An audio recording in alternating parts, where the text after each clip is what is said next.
저는 올해 75세입니다.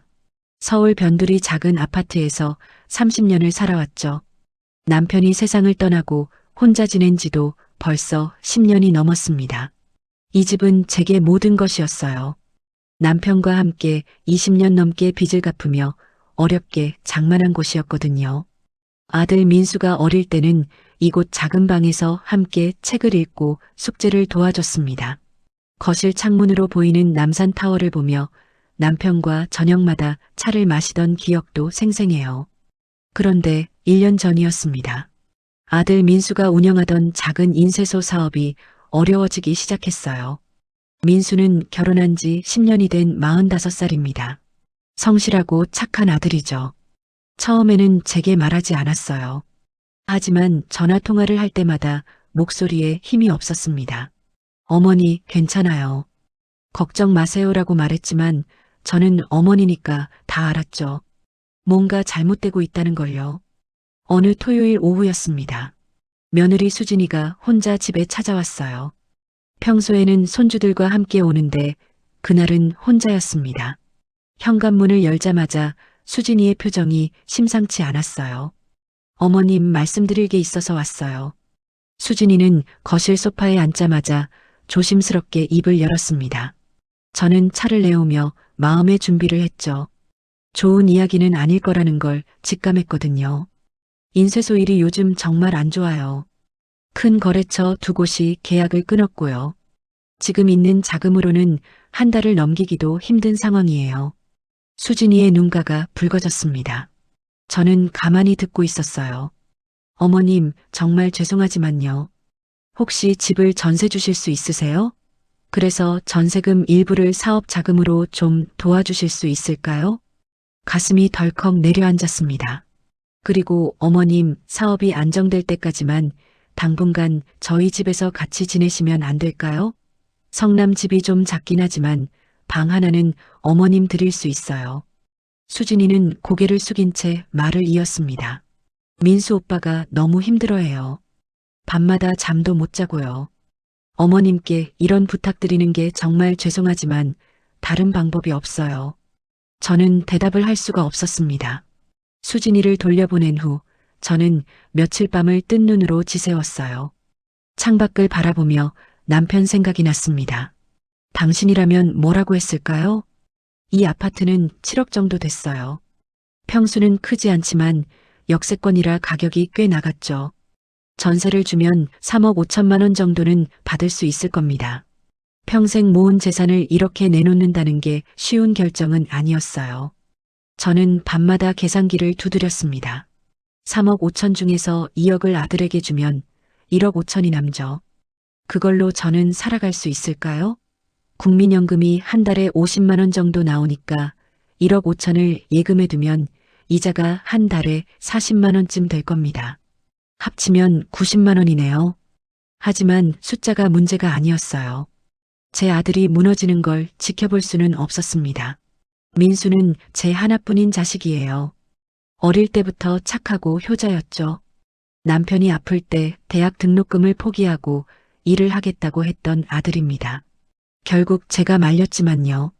그런 아들이 지금 힘들어하고 있는데 어머니로서 외면할 수가 있겠어요? 사흘째 되는 밤 저는 결심했습니다. 민수에게 전화를 걸었어요. 민수야, 엄마가 도와줄게. 전화기 너머로 민수가 울먹이는 소리가 들렸습니다. 어머니, 정말 죄송해요. 제가 무능해서요. 무슨 소리야? 사업이라는 게 원래 그런 거지. 엄마 집 전세 주고 전세금 중에 2억은 너 줄게.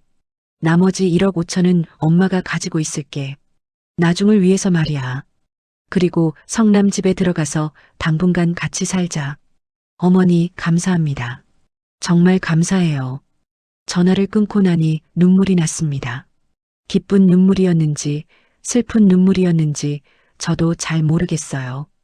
2주일 후 저는 부동산을 통해 세입자를 구했습니다. 신혼부부였는데 좋은 사람들이었어요. 집을 꼼꼼히 살펴보고는 바로 계약하겠다고 했죠. 3억 5천만 원이 제 통장에 들어왔을 때 기분이 묘했습니다. 30년을 살던 집이 숫자로 바뀐 거예요. 저는 그중 2억을 민수 통장으로 보냈습니다. 성남에 있는 아들 집은 20평대 작은 아파트였어요. 신혼 때 장만한 집이라 오래됐지만 깨끗하게 관리한 흔적이 보였습니다. 수진이가 작은 방 하나를 비워줬어요. 어머님, 여기서 편히 지내세요. 불편한 거 있으면 언제든 말씀하시고요. 손주들이 달려와 제 다리를 붙잡았습니다.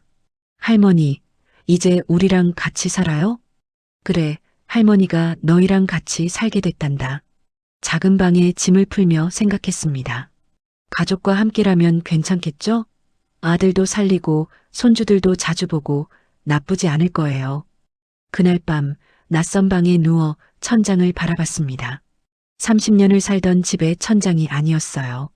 하지만 저는 후회하지 않았습니다. 이게 어머니가 할 수 있는 일이니까요. 성남 집에서의 첫 아침은 시끌벅적했습니다. 손주 지호와 지원이가 학교 갈 준비를 하느라 집안이 난리였거든요. 할머니, 일어나셨어요? 지호가 제 방문을 살짝 열고 고개를 들이밀었습니다. 12살 된 녀석은 아침부터 씩씩했어요. 그래, 할머니 일어났어. 할머니 아침 먹어요. 엄마가 차렸어요. 식탁에는 따끈한 된장찌개와 김구이, 계란말이가 놓여 있었습니다. 수진이가 앞치마를 두른 채 웃으며 말했어요. 어머님, 어제 피곤하셨을 텐데 일찍 일어나셨네요. 편하게 주무셔도 되는데요. 아니야, 괜찮아. 원래 일찍 일어나는 편이거든. 그날 아침 식사는 정말 오랜만에 느껴보는 가족의 온기였습니다. 손주들이 학교에서 있었던 일을 제잘거리고 민수는 신문을 보며 가끔 웃었어요. 수진이는 분주하게 움직이며 이것저것 챙겼죠. 2억을 받은 민수는 바로 사업 자금으로 썼습니다. 밀렸던 직원 월급을 주고 재료비도 결제했다고 했어요. 며칠 후 민수가 퇴근하고 집에 왔을 때 얼굴에 생기가 돌았습니다. 어머니, 큰 거래처에서 연락이 왔어요. 다시 일을 맡기겠대요. 민수의 목소리에 희망이 묻어났습니다. 정말 다행이네, 아들. 어머니 덕분이에요. 진짜 감사해요. 저는 그저 아들의 얼굴을 바라봤습니다. 오랜만에 보는 밝은 표정이었거든요. 처음 몇 달은 정말 행복했습니다. 아침마다 손주들과 함께 밥을 먹고 낮에는 집 근처 공원을 산책했어요. 성남은 서울과는 달리 조용했습니다. 공원에는 저 같은 나이 든 분들이 많았고 금방 친구도 생겼죠. 수진이는 제가 좋아하는 음식을 기억했습니다. 된장찌개를 자주 끓여줬고 시금치나물이나 콩나물 무침 같은 것도 만들어줬어요. 어머님, 이거 좋아하시잖아요. 오늘 시장에서 싱싱한 걸로 샀어요. 아이고, 고마워. 수진아, 저는 며느리가 참 고마웠습니다. 남의 집 살림하기도 바쁠 텐데 저를 이렇게 챙겨주다니요. 손주들은 학교에서 돌아오면 제 방으로 놀러 왔습니다. 특히 지원이는 할머니 방이 좋다며 매일 숙제를 제 방에서 했어요. 할머니, 이 문제 어떻게 풀어요? 어디 봐라. 이건 말이지. 저는 손주들과 시간을 보내는 게 즐거웠습니다. 서울 집에서 혼자 살 때는 한 달에 한 번 보기도 어려웠거든요. 민수도 달라졌습니다. 퇴근하면 꼭 제 방에 들렀어요. 어머니, 오늘 하루 어떠셨어요? 응, 공원도 다녀오고 좋았지. 저도 오늘 좋은 일이 있었어요. 새로운 거래처가 생겼거든요. 그래, 잘 됐네.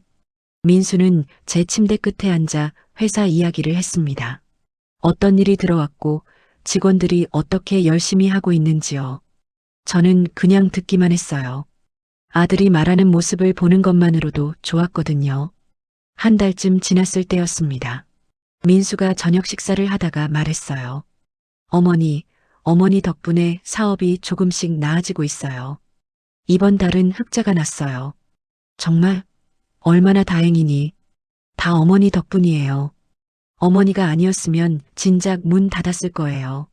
수진이도 옆에서 고개를 끄덕였습니다. 정말 감사해요, 어머님. 저희가 평생 은혜를 갚을게요. 그 말을 들으니 가슴이 뜨거워졌습니다. 제 선택이 옳았구나 싶었어요. 주말이면 가족 모두 함께 시간을 보냈습니다. 근처 대공원에 가기도 하고 영화를 보러 가기도 했죠. 손주들이 할머니 손을 잡고 걸으면 저는 세상을 다 가진 기분이었습니다. 어느 일요일 오후였어요. 수진이가 호박전을 부쳐줬습니다. 어머님, 이거 좋아하시죠? 제가 배워왔어요. 아이고, 이렇게까지 안 해줘도 되는데. 아니에요. 저희가 더 감사하죠.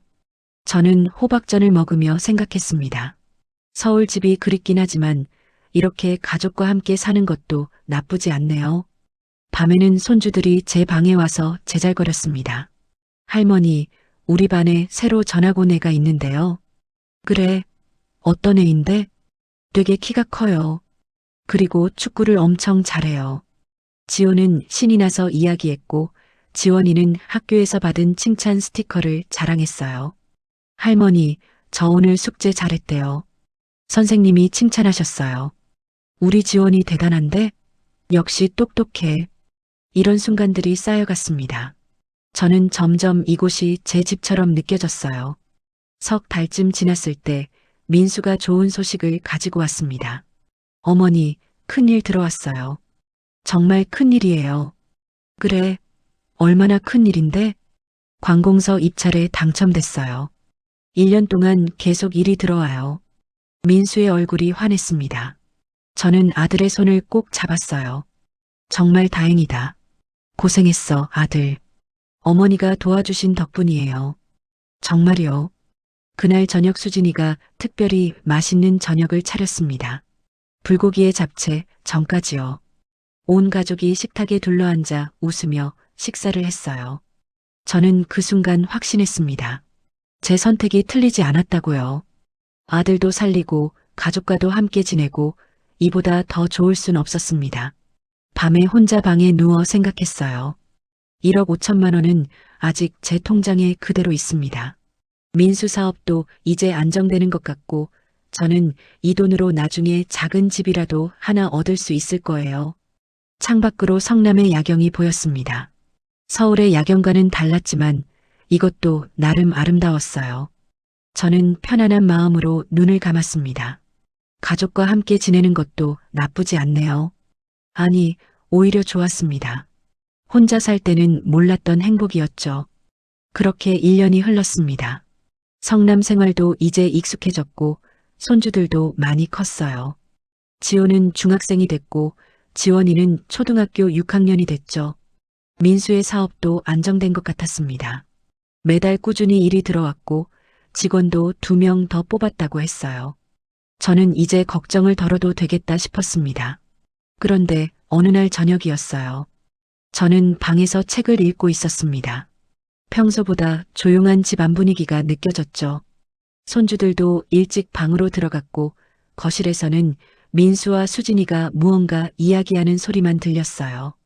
그때 제 방문을 두드리는 소리가 났습니다. 어머니, 들어가도 될까요? 민수의 목소리였어요.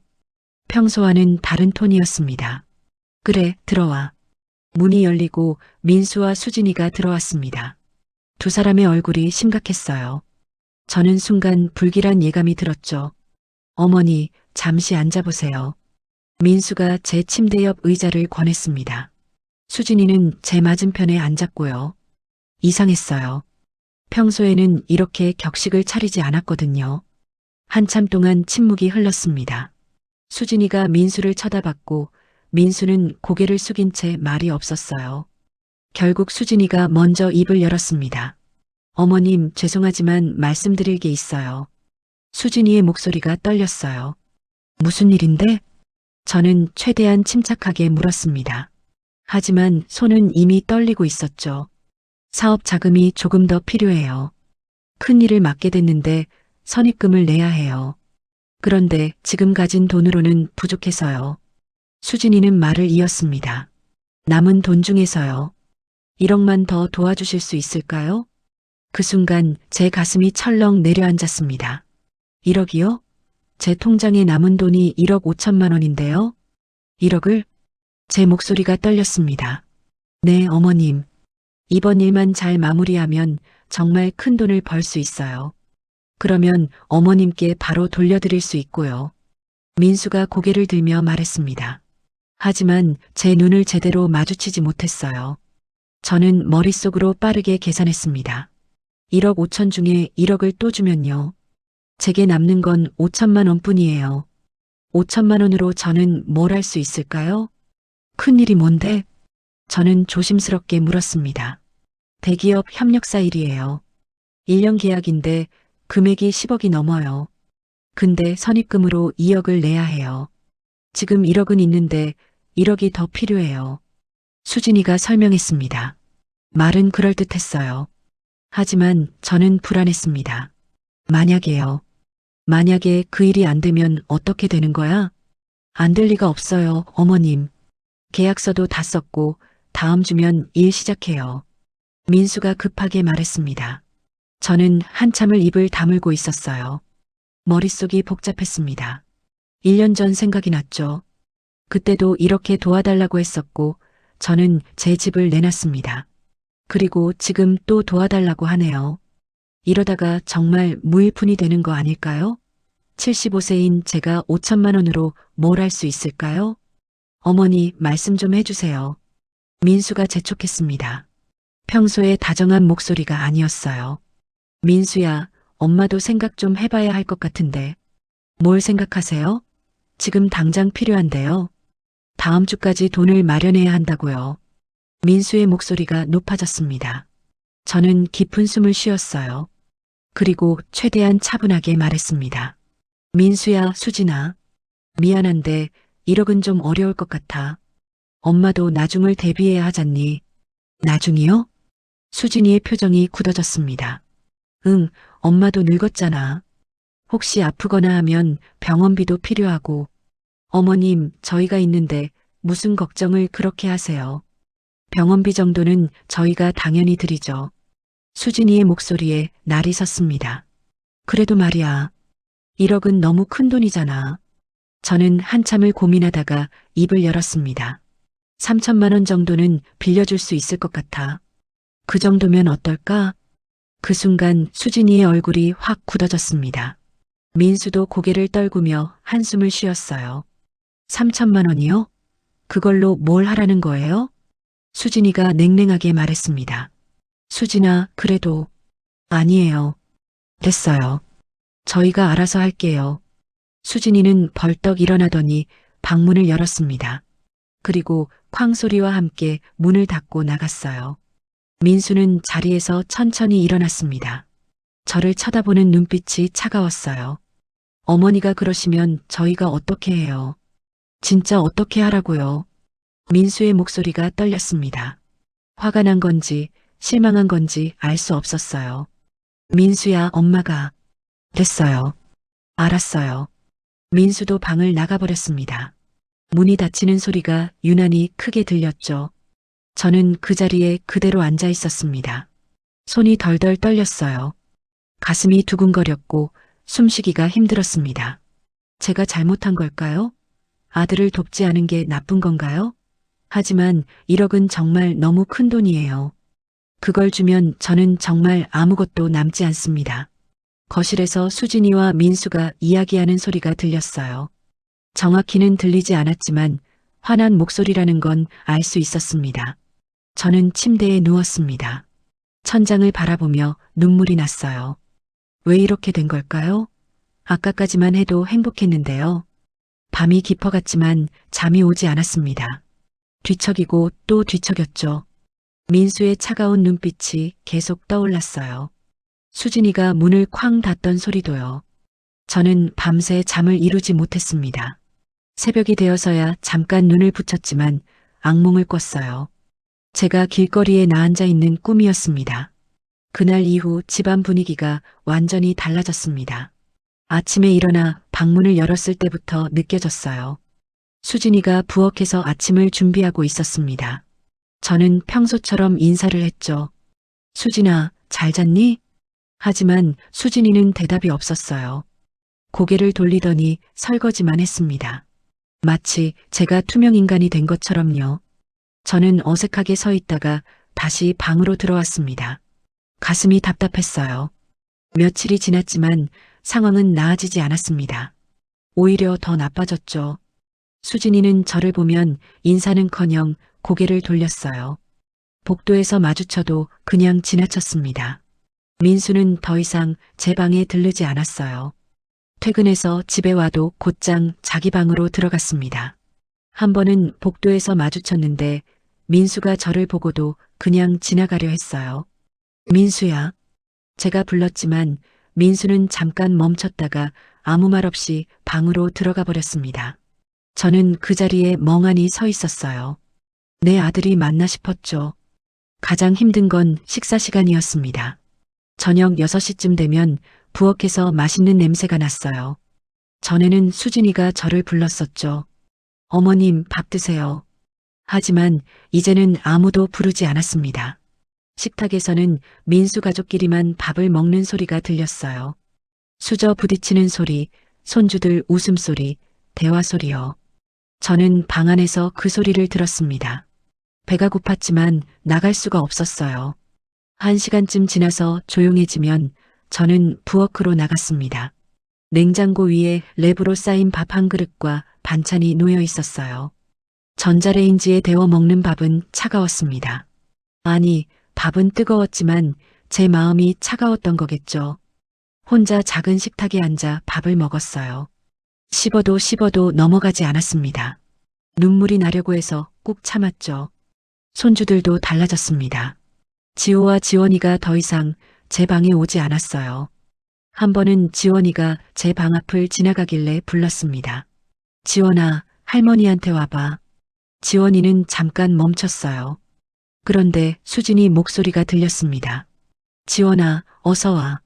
숙제해야지. 지원이는 제 쪽을 한번 쳐다보더니 엄마한테 갔어요. 저는 문을 닫았습니다. 나중에 알았어요. 수진이가 손주들한테 말했던 거예요. 할머니 방에는 가지 말라고요. 왜 그런 말을 했을까요? 제가 뭘 잘못했길래요? 저는 점점 더 방 안에만 있게 됐습니다. 나가기가 무서웠어요. 거실에 나가면 수진이의 차가운 시선이 느껴졌거든요. 한 번은 TV를 보고 싶어서 거실로 나갔어요. 조심스럽게 소파에 앉아 리모컨을 잡았습니다. 뉴스를 틀었죠. 그때 수진이가 방에서 나왔어요. 저를 보더니 눈을 흘기며 다시 방으로 들어갔습니다. 잠시 후 민수가 나왔어요. 어머니, 저희가 좀 볼 게 있는데요. 민수의 목소리는 차가웠습니다. 아, 그래. 미안하다. 저는 얼른 방으로 들어왔어요. 문을 닫고 침대에 앉았습니다. 손이 떨렸죠. 화장실 가는 것조차 눈치가 보였습니다. 밤에 화장실에 가려고 문을 열면 거실불이 켜져 있을 때가 많았어요. 민수와 수진이가 TV를 보고 있었죠. 저는 최대한 조용히 화장실에 갔다가 왔습니다. 발소리도 내지 않으려고 조심했어요. 마치 도둑처럼요. 낮에도 마찬가지였습니다. 수진이가 집에 있을 때는 화장실도 못 갔어요. 수진이가 장 보러 나가거나 친구 만나러 나갔을 때만 나갔습니다. 물도 마음대로 마시지 못했어요. 부엌에 나가서 물을 마시는 것조차 눈치가 보였거든요. 저는 방 안에 생수병을 몇 개 사다 놨습니다. 어느 날 아침이었어요. 저는 세탁기에 빨래를 넣으려고 했습니다. 평소에는 제 빨래는 제가 했거든요. 그런데 수진이가 나타났어요. 어머님, 제가 할게요. 달갑지 않은 목소리였어요. 아니야, 내가 할 수 있어. 아니에요. 제가 할게요. 어머님은 그냥 방에 계세요. 수진이는 제 손에서 빨래 바구니를 낚아챘습니다. 그리고 돌아서더니 세탁기에 넣기 시작했어요.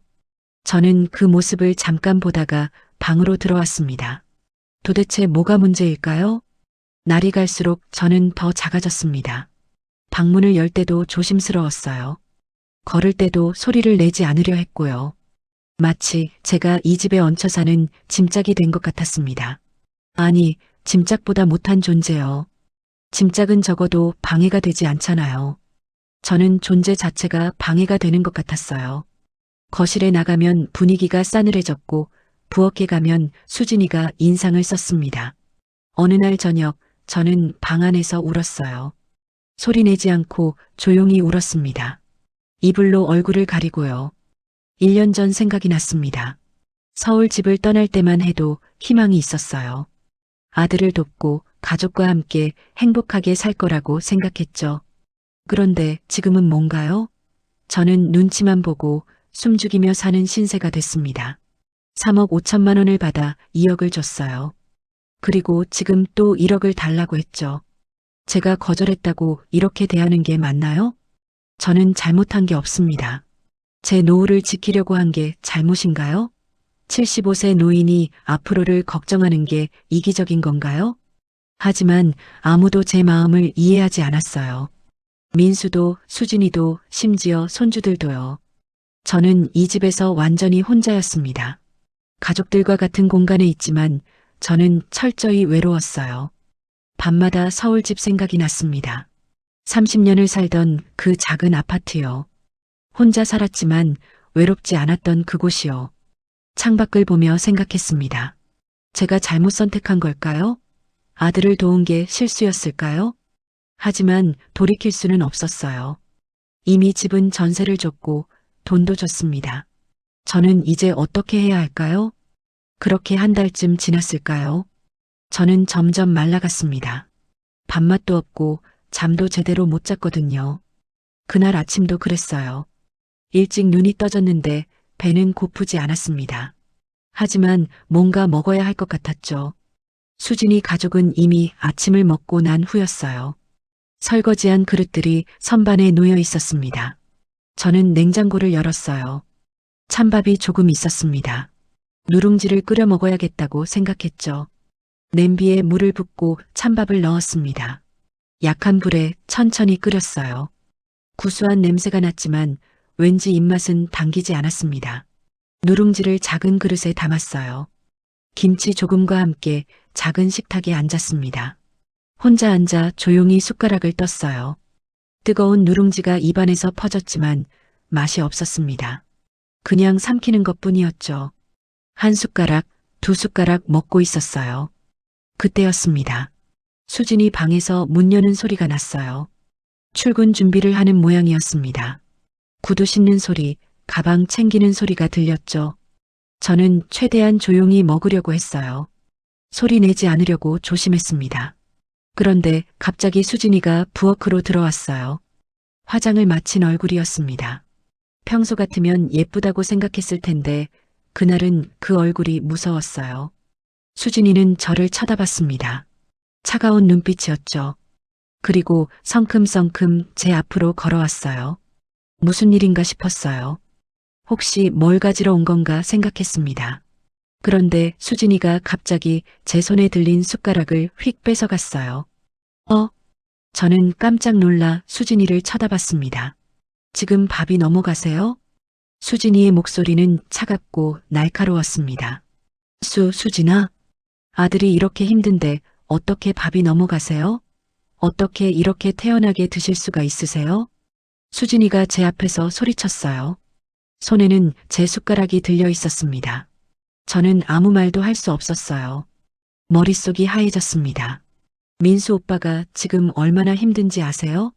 밤마다 잠도 못 자고 고민하는데 어머님은 편하게 누룽지나 드시고 계시네요. 수진이의 목소리가 떨렸어요.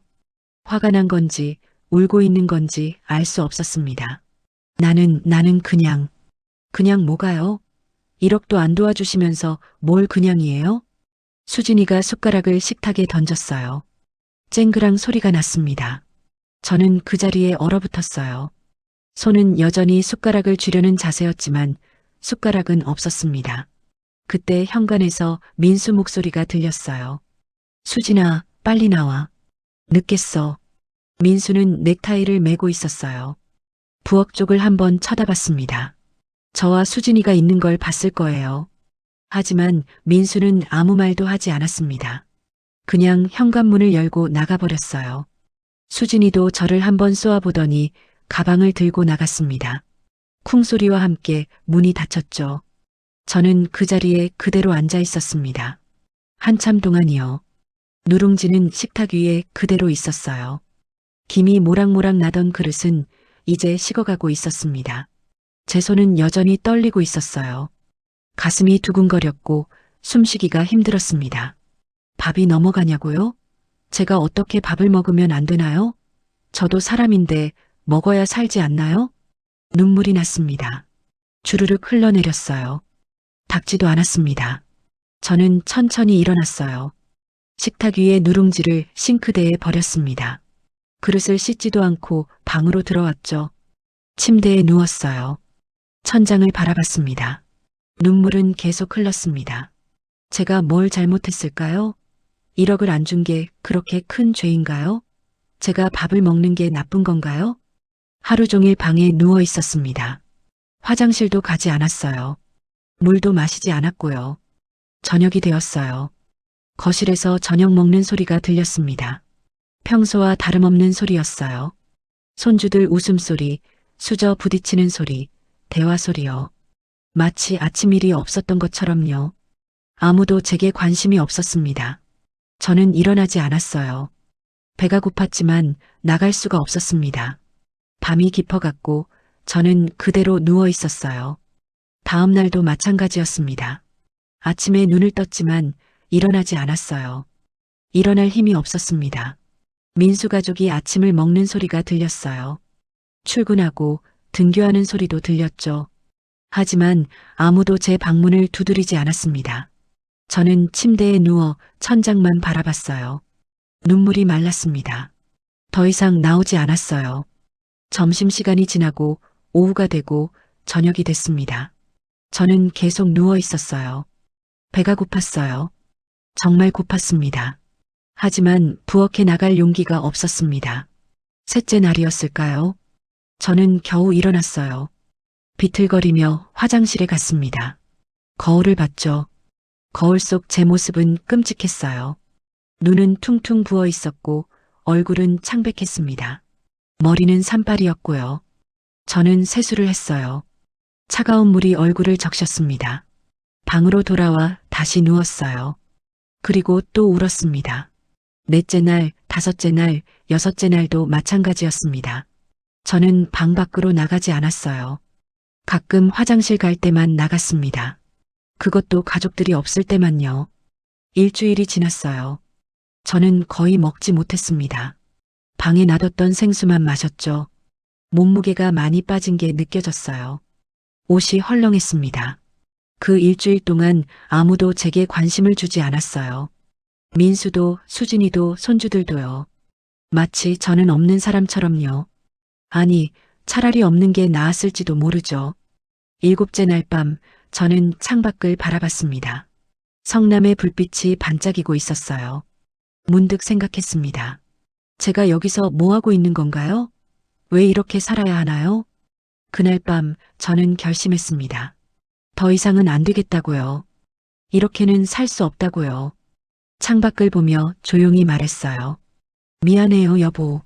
제가 잘못 선택했나 봐요. 남편이 살아있었다면 뭐라고 했을까요? 아마 화를 냈을 거예요. 내 아내가 이런 대접을 받다니요. 저는 눈을 감았습니다. 내일은 달라질 거예요. 제가 달라지게 만들 거니까요. 일주일째 되는 날 아침이었습니다. 저는 창밖을 바라보며 앉아 있었어요. 해가 떠오르고 있었죠. 더 이상 이렇게 살 수는 없었습니다. 이건 사는 게 아니었어요. 그냥 숨만 쉬고 있는 거였죠. 저는 핸드폰을 꺼냈어요. 손이 떨렸지만 마음은 확고했습니다. 아침 8시쯤 됐을까요? 민수와 수진이가 출근 준비를 했어요. 손주들도 학교 갈 준비를 했죠. 저는 방문 틈으로 조용히 지켜봤습니다. 현관문이 닫히는 소리가 들렸어요. 1명, 2명, 3명, 4명. 모두 나갔습니다. 집안이 조용해졌어요. 저는 방문을 열고 나왔습니다. 거실을 천천히 걸으며 둘러봤어요. 1년을 살았던 이곳이었습니다. 하지만 이제는 낯설었어요. 부엌으로 가서 물을 한 잔 마셨습니다. 그리고 핸드폰을 꺼냈죠. 1년 전 제 집을 전세준 부동산 번호가 저장되어 있었어요. 손가락이 떨렸지만 전화를 걸었습니다. 여보세요. 대동부동산입니다. 친숙한 목소리였어요. 저 1년 전에 그쪽으로 전세 계약했던 사람인데요. 혹시 기억하세요? 아, 네. 기억합니다. 무슨 일이세요? 제 집을요. 팔고 싶은데요. 지금 사는 세입자한테 팔 수 있을까요? 부동산 사장님은 잠시 말이 없었어요. 세입자분한테요? 한번 연락해 볼게요. 전에 관심 있다고 하신 것 같긴 한데요. 네, 부탁드립니다. 빨리 처리하고 싶어요. 전화를 끊고 저는 한숨을 쉬었습니다. 첫 단추를 끼웠어요. 이틀 후 부동산 사장님한테서 전화가 왔습니다. 세입자분이 사겠답니다. 가격은 7억으로 하면 되겠어요? 아니요, 6억 5천이면 돼요.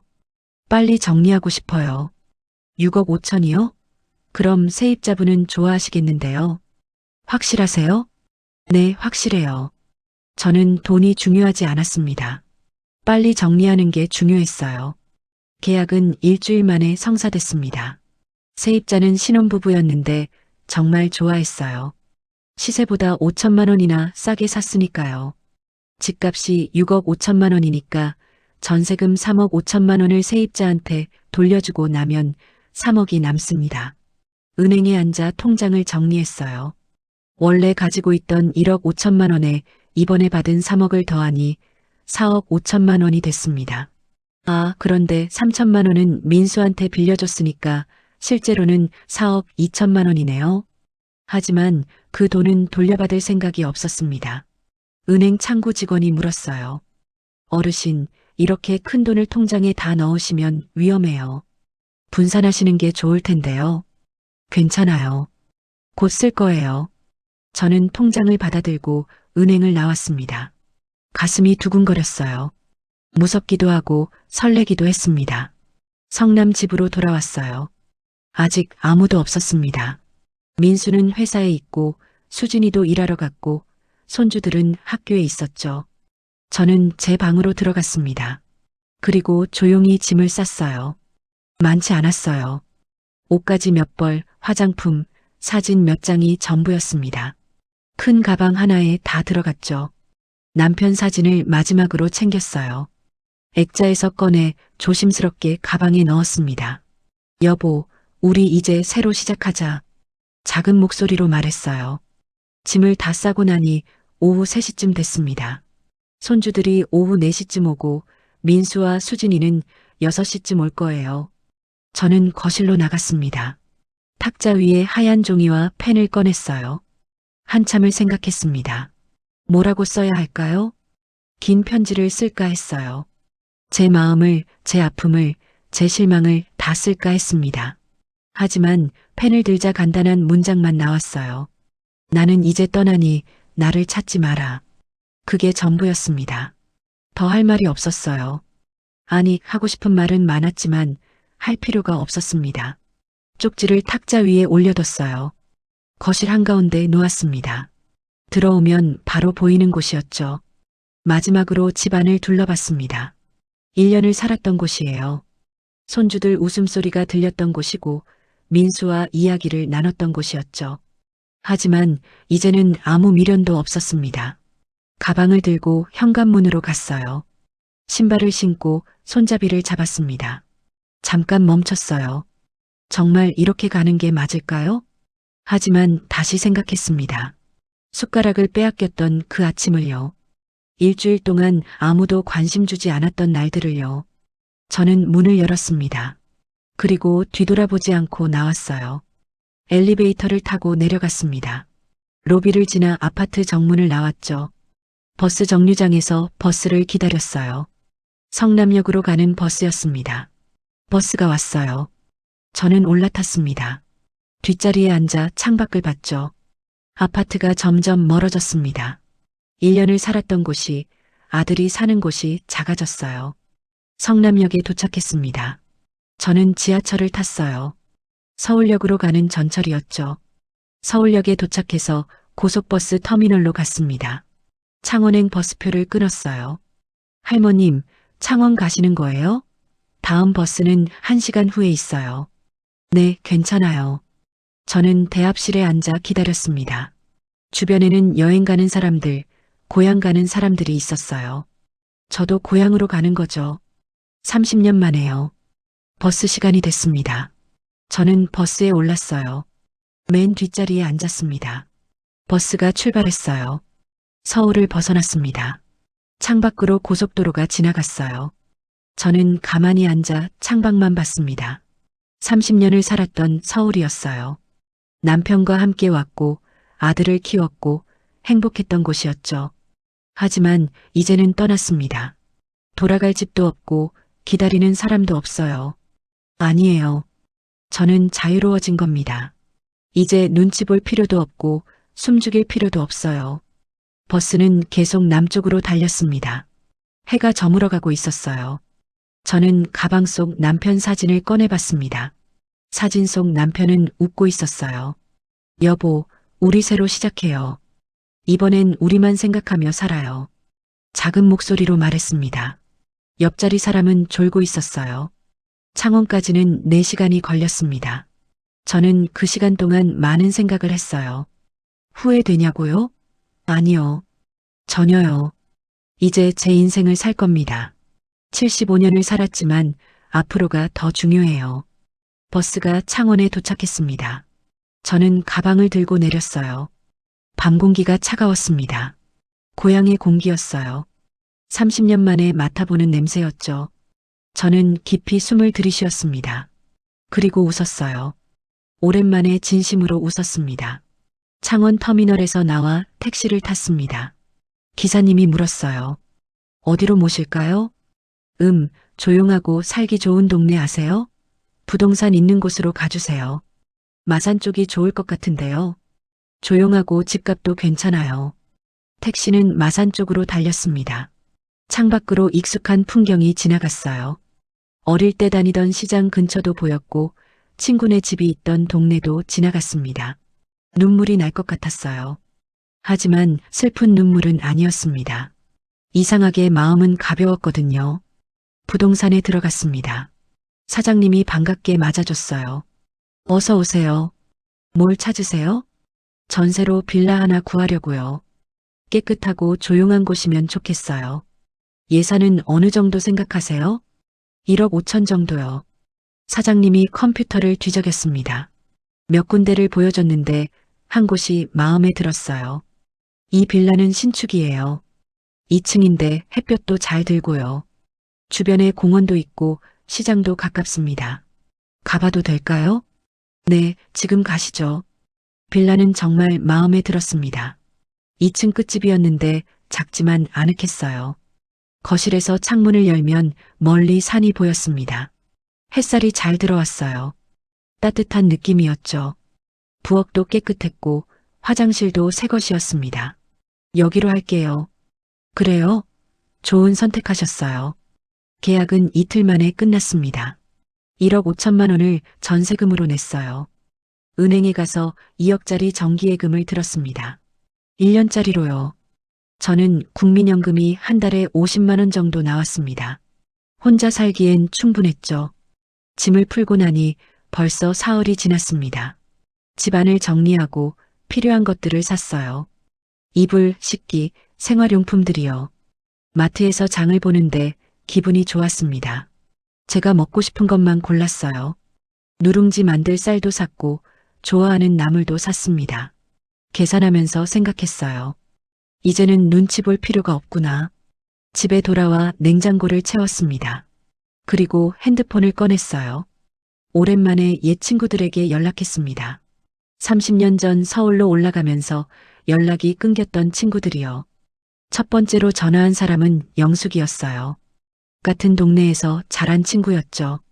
여보세요? 영수가 나야. 순이. 순이야? 어머, 정말 순이야? 어쩐 일이야? 영숙이의 목소리가 반가워 들렸습니다. 나 창원 내려왔어. 이제 여기서 살려고. 진짜? 어머, 얼마만이야? 30년 만이네. 어디 사는데? 저는 주소를 알려줬어요. 영숙이는 정말 좋아했습니다. 우리 꼭 만나자. 내일 시간 돼? 그래, 좋아. 다음날 영숙이를 만났습니다. 동네 카페에서 만났는데 영숙이는 많이 늙어 있었어요. 하지만 웃는 모습은 예전 그대로였습니다. 순이야, 너 많이 말랐다. 무슨 일 있었어? 영숙이가 제 손을 잡으며 물었어요. 저는 지난 1년의 이야기를 했습니다. 집을 전세 준 것, 아들을 도운 것, 그리고 달라진 대우까지요. 영숙이는 제 이야기를 들으며 고개를 끄덕였어요. 에이, 잘한 거야. 그렇게 사는 거 아니지. 내가 잘 결정한 거야. 그래. 그럼 당연하지. 70 넘어서까지 눈치 보며 살 수는 없지. 넌 내 인생 살아야지. 영숙이의 말에 위로가 됐습니다. 다른 친구들한테도 연락했어요. 명자, 정희, 옥순이까지요. 모두 반가워하며 만나자고 했습니다. 일주일 후 친구들이 다 모였어요. 제 집에서 작은 모임을 가졌죠. 어머, 순이야. 집 정말 예쁘다. 맞아. 햇볕도 잘 들고 좋네. 친구들이 집안을 둘러보며 칭찬했습니다. 저는 부엌에서 전을 부치고 나물을 무쳤어요. 누룽지도 끓였습니다. 순이야, 우리가 도와줄까? 아니야, 괜찮아. 내가 할게. 저는 혼자 음식을 준비했어요. 즐거웠습니다. 제가 먹고 싶은 대로 만들고 친구들과 나눠 먹는 거요. 식탁에 둘러앉아 밥을 먹었습니다. 친구들과 옛날 이야기도 하고 웃기도 했어요. 야, 기억나? 중학교 때 우리 담임 선생님? 그럼 기억하지. 안경 쓴 선생님. 맨날 우리 야단쳤잖아. 이야기는 끝이 없었습니다. 오후 내내 수다를 떨었죠. 저녁이 되어서야 친구들이 돌아갔어요. 문 앞에서 영숙이가 제 손을 꼭 잡았습니다. 순이야, 자주 보자. 우리 이제 늙었으니까 남은 시간 즐겁게 살아야지. 그래, 자주 보자. 친구들이 떠나고 나서 설거지를 했어요. 싱크대에서 그릇을 씻으며 웃음이 나왔습니다. 행복했거든요. 정말로요. 그날 밤 저는 누룽지를 끓여 먹었습니다. 작은 식탁에 혼자 앉아서요. 숟가락을 들고 한 입 먹었어요. 따뜻하고 구수했습니다. 아무도 제 숟가락을 빼앗지 않았어요. 아무도 밥이 넘어가냐고 묻지 않았습니다. 저는 천천히 밥을 먹었어요. 맛있었습니다. 밥을 다 먹고 설거지를 했습니다. 그리고 거실 소파에 앉았죠. 창밖을 바라봤어요. 창원의 밤 풍경이 보였습니다. 조용하고 평화로웠어요. 민수 생각이 났습니다. 지금쯤 제 쪽지를 봤을까요? 뭐라고 생각할까요? 아마 화가 났겠죠. 수진이도 마찬가지일 거예요. 하지만 상관없었습니다. 저는 제가 할 수 있는 걸 다 했어요. 집도 내줬고 돈도 줬습니다. 더 이상 줄 게 없었어요. 아니, 있었죠. 제 존엄성이요. 그건 줄 수 없었습니다. 핸드폰을 봤어요. 민수한테서 전화가 10통쯤 왔더라고요. 문자도 여러 개 있었습니다. 하지만 확인하지 않았어요. 답장도 하지 않았습니다. 일주일 후에는 전화도 오지 않았어요. 문자도 끊겼습니다. 그렇게 한 달이 지났습니다. 저는 매일 아침 일찍 일어나 공원을 산책했어요. 점심에는 친구들과 만나 수다를 떨었고요. 저녁에는 책을 읽거나 TV를 봤습니다. 눈치 보지 않고 제가 먹고 싶은 것을 먹었어요. 부엌에서 요리할 때도, 거실에서 쉴 때도, 화장실 갈 때도요. 이 모든 게 제 것이었습니다. 제 집이고, 제 시간이고, 제 인생이었어요. 어느 날 저녁, 저는 남편 사진을 꺼내봤습니다. 여보, 우리 잘하고 있죠? 사진 속 남편은 웃고 있었어요. 나 이제 행복해요. 정말이에요. 저는 사진을 가슴에 안았습니다. 75년을 살아왔지만 이제야 진짜 제 인생을 시작하는 것 같았어요. 아들을 위해 살았고 남편을 위해 살았고 가족을 위해 살았습니다. 이제는 저를 위해 살 거예요. 남은 시간 동안요. 창밖으로 별이 보였습니다. 반짝이는 별들이요. 저는 창문을 열고 밤 공기를 마셨어요. 깊이 숨을 들이쉬었습니다. 자유로웠어요. 정말로요. 저는 웃으며 창문을 닫았습니다. 그리고 침대에 누웠죠. 내일은 또 어떤 하루가 될까요? 궁금했습니다.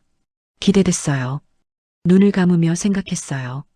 인생은 아직 끝나지 않았구나. 75살이지만 아직 할 수 있는 게 많구나. 저는 편안하게 잠들었습니다. 오랜만에 악몽 없이요.